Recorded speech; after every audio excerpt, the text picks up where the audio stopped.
Hi everyone! I'm working at the office. Yan, kasi pangat yung internet sa bahay. Kaya, nandito muna ako sa office. Pumunta ako dito sa office after ng break ko. So, ayan. Walang mga katao-tao dito ngayon. Sa taas, ako lang. And ito, covered na yan due to construction. So, yeah, mostly ng mga worker is nasa baba. So, I don't have space para sumiksik doon sa baba. Kaya, dito ako nagwo-work sa taas, sa my boardroom.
Hi everyone, good morning. So, today is October 17, 8:58 in the morning, and nag-work from home ako today.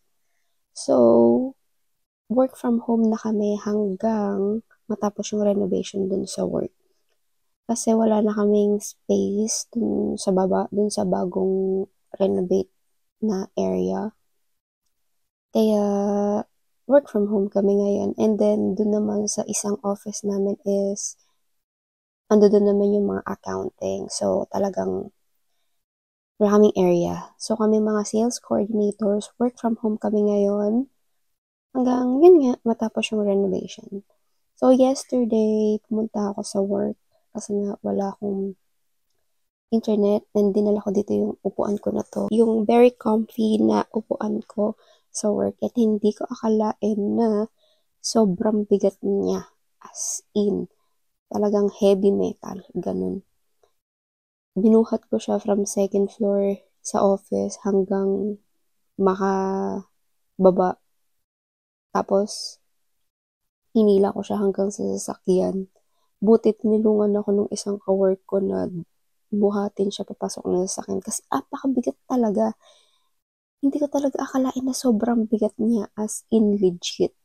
Marami siyang mga kinemberlo. Ipapakita ko sa inyo mamaya. As in solid talaga yung bigat niya. Buti na ilabas ko siya sa sasakyan. And then, inakyat ko siya from first floor hanggang dito sa taas. Grabe up.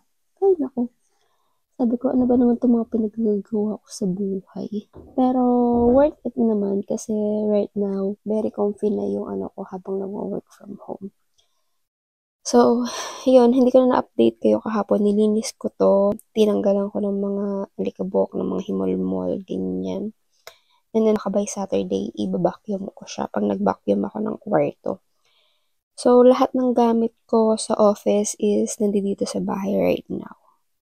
Kaya, pack na pack yung kwarto ko. Kasi kapag nag-start na silang mag-renovate dun sa taas, hindi na alam kung saan na ilalagay yung mga gamit namin. So, syempre, mas gusto ko na alam ko kung nasaan yung mga gamit ko.